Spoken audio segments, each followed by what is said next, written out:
कि जिस प्रकार केदारनाथ से 125 करोड़ रुपए का जो सोना गायब हुआ है, सवाल यह है कि वो गायब किसने किया है।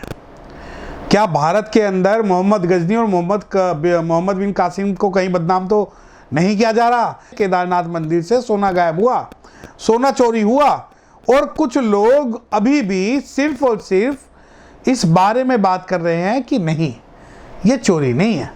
और हम ये खुल के कह रहे हैं कि भगवान के घर में चोरी है और जिसने भी ये चोरी की है उसको सजा मिलनी चाहिए। और अब आ जाओ दूसरी बात कि क्या भगवान के घर में चोरी पहली बार हुई है?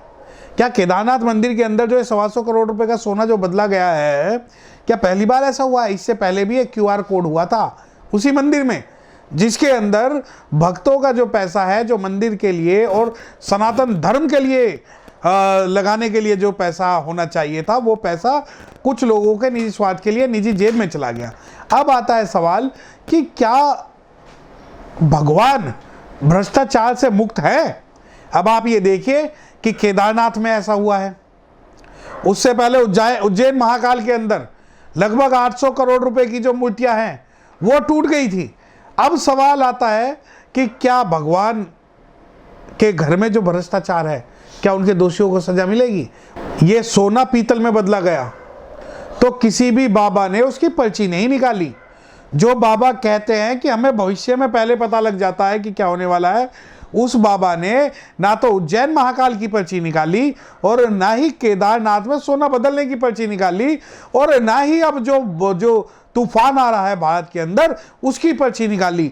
तो कहीं ना कहीं उस बाबा को भी उन दोषी लोगों की पर्ची निकालनी चाहिए जिन लोगों ने सोने को पीतल में बदल दिया। देखिए, ऐसा शेर का भाई बघेरा, एक कुत्ते नो दूसरा तेरा, ऐसा नहीं है कि वहां सिर्फ और सिर्फ CCTV से आपकी सिक्योरिटी होगी। ये मिली भगत है, वहां पर कुछ लोगों की हो सकता है इसके अंदर जो मैनेजिंग सिस्टम है उसके कुछ लोग शामिल हो। वहाँ CCTV भी है, वहाँ सिक्योरिटी भी है, वहाँ लोकल पुलिस भी है, वहाँ के लोकल लोग भी हैं, वहाँ पर रहने वाले कामगार भी हैं, तो वहाँ दुनिया भर के लोग हैं। उनकी आंखों के सामने बिना बड़ी सपोर्ट के ये चीज़ें संभव नहीं है। और आप ये देखिए कि मेन स्ट्रीम मीडिया इस बारे में बिल्कुल बात नहीं करेगा कि वो 125 करोड़ का जो सोना है वो कहाँ चला गया, क्योंकि अगर इसमें बाहर के किसी व्यक्ति का कोई भी हाथ होता तो ये मीडिया जो है उस व्यक्ति को विलेन बना के पेश करती और ये दिखाती कि इसने भगवान के घर में चोरी की है। परंतु ना तो भगवान के घर में चोरी करने वाला वो पकड़ा गया जिसने QR कोड से पैसे लिए, ना ही भगवान के घर में वो पकड़ा गया जिसने उज्जैन के महाकाल मंदिर में भ्रष्टाचार किया, और ना ही अब ये जो सोने से पीतल बनने वक्त की कहानी है इसके बारे में कोई भी खुलकर सामने आ रहा है। चाहे सोने के नाम पे पीतल लगा दिया गया या पीतल के नाम पे सोना लगाया गया हो, लेकिन इसके अंदर घोटाला जो है वो 125 करोड़ का है।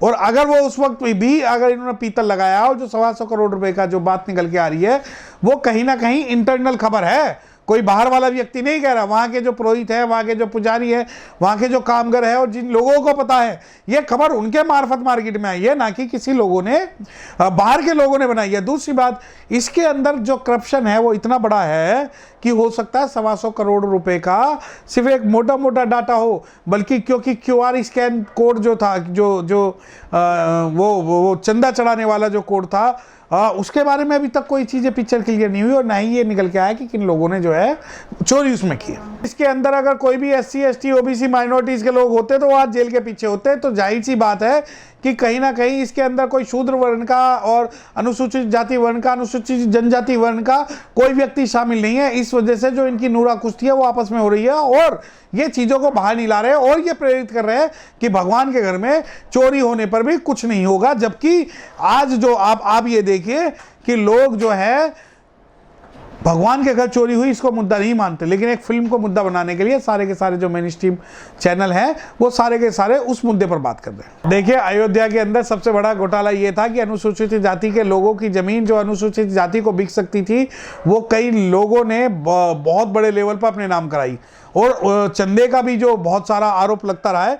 परंतु आप ये मानिए कि कहीं ना कहीं कुछ लोगों का बंदर बाट है और मिली भगत है जिन्होंने धर्म को धंधा बनाया हुआ है। आप ये देखिए कि अयोध्या के नाम पर यह पहली बार स्कैम नहीं हुआ होगा।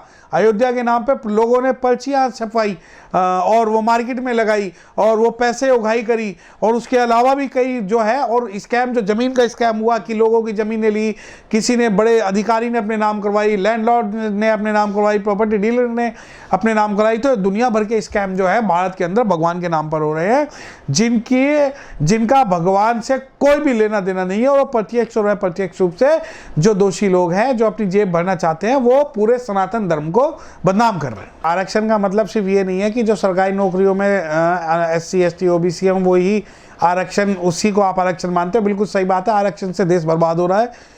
उस धार्मिक आरक्षण से देश बर्बाद हो रहा है जिसके अंदर सिर्फ एक विशेष जाति वर्ग के लोगों को ब्राह्मण या पुरोहित या पंडित बनने का जो है विशेषाधिकार है। उसके अंदर कोई गैर ब्राह्मण या गैर पंडित जो है वो जातियां जो है वो पूजा पाठ नहीं कर सकती। अब ये जो आरक्षण से देश बर्बाद हो रहा है, मैं भी सहमत हूं कि ये जो जन्म जाति और धार्मिक अंदर जो आरक्षण है, इससे देश बर्बाद हो रहा है। वरना जो है, चाहे अयोध्या मंदिर का मुद्दा हो, चाहे राम मंदिर का मुद्दा हो, चाहे केदारनाथ मंदिर का मुद्दा हो, और चाहे ये उज्जैन का मंदिर का मुद्दा हो, इन सब के अंदर जो है, जो आरक्षणधारी हैं, जो जनजाति धार्मिक आधार पर आरक्षण लेके बैठे हैं, करप्शन कर रहे हैं, इन लोगों ने ही देश बर्बाद किया हुआ है। देखिए सजा तो सजा यहाँ पर जाति और धर्म को देख के होती है।